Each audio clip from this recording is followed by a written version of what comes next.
세령 씨가 저기 나한테 이거 좀 들고 있으라 그래. 양심하게 서 있는데 저기 서로 할때 휴대폰 들고 있어요. 네, 네.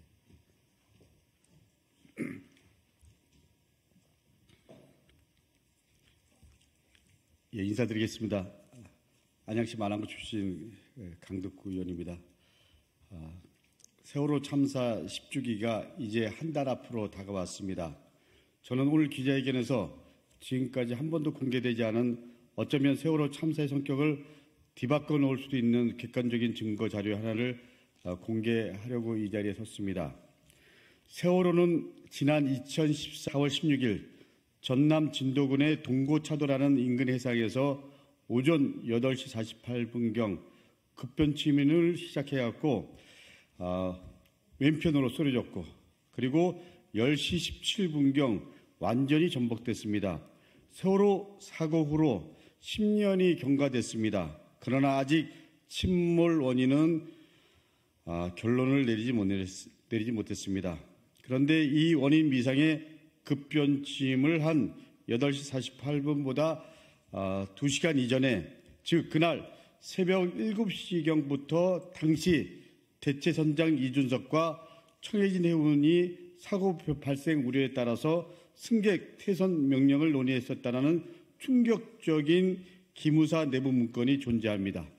또한 이 문건엔 이준석 선장의 건의를 세월호 선사인 청해진 해운이 묵살했다는 내용도 나옵니다.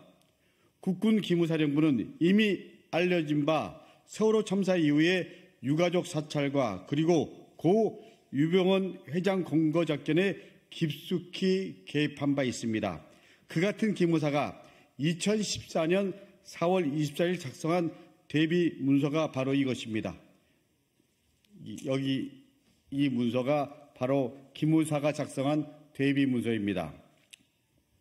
문서 제목은 이렇게 되어 있습니다. 침몰 선박 세월호 관련 임용 동정 보고, 이렇게 되어 있습니다. 이 문건에서는 세월호의 침몰과 관련해 주목해볼 내용이 나옵니다. 읽어드리겠습니다. 세월호 대체선장 이준석은 사고 발생 2시간 전부터 사고 시간에 이르기까지 본사 기술 담당 박이사, 성명은 확인을 못했습니다. 와 장시간에 걸쳐서 휴대폰 통화를 했다. 이때 세월호의 기계적 결함 등 문제에 대해 언급하면서 본사 차원에서 조치해 줄 것을 건의했으나 묵살당했다. 사고 발생 우려에 따라서 정선 후 조기 승객 퇴선 명령 등 이런 내용입니다. 묵살당한 이후 세월호가 기울기 시작했다는 것입니다.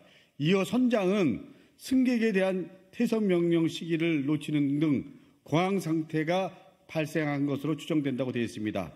또한 이 문서에는 당시 인천항에서 활동하며 청진해운과 업무상 교류가 깊던 인천지검 항만분실장의 발언 내용도 등장합니다.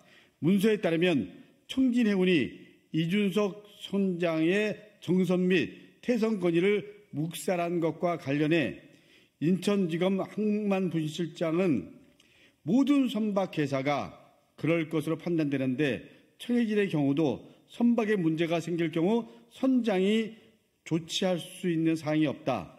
선장이 이미 판단하여 조치할 경우 선사로부터 차후에 해고될 수 있기 때문에 모든 사안은 우선적으로 본사에 전화하여 지시를 받고 조치할 것이다라고 언급하면서 이어서 선장이 문제 제기한 것에 대해 조치해주지 않았고 퇴선 명령 조치 시간을 놓치고 직원들과 탈출한 것으로 판단된다고 언급했다라는 것입니다. 문서엔 이 대목과 관련해 인천지검에서는 사회적 파장을 우려해서 조심스럽게 접근하고 있다고 첨언도 달려 있습니다. 인천지검은 공개된 문서에도 적시되어 있듯이 기무사가 이 문서를 작성했던 시기는 청해진 해운에 대한 집중 수사를 벌이고 있던 때입니다. 사건을 수사 중인 현직 검사가 세월호 사고 이전엔 퇴선 건의가 있었고 이것이 묵살된 팩트에 대해 발언하고 해석까지 내놓은 매우 구체적이고 신빙성이 높은 새로운 증거인 것입니다.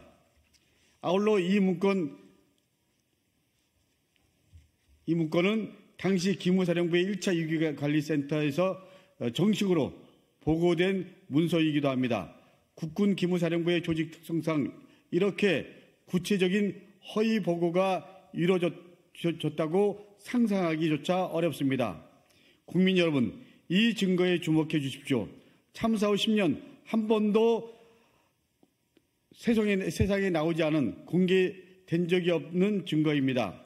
우리 국민들께서는 삼풍백화점 붕괴라는 참사를 기억하고 계실 것입니다.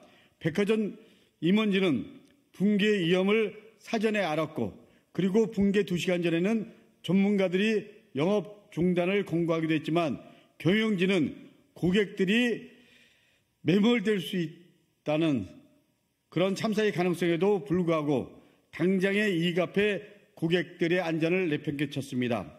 이번에 공개하는 기무사의 보고대로라면 세월호 역시 침몰 가능성을 사전에 감지해서 이준석 선장이 선사의 정성과 그리고 승객 퇴선을 건의했지만 선사가 어떤 이유에서인지 대형 참사의 가능성을 외면했다는 것입니다. 가장 중요한 부분입니다. 이 부분에 대한 조사가 제대로 이루어지지 않았습니다. 낡고 위험한 배를 운행해 왔다는 것과 그리고 참사 당일에 사고 위험을 인지하고도 정선해야 한다는 건의가 있었음에도 조치를 취하지 않았다는 것은 본질적으로 다릅니다. 반드시 이들 관계자들에 대한 수사권을 가진 수사당국의 강제 조치가 필요합니다.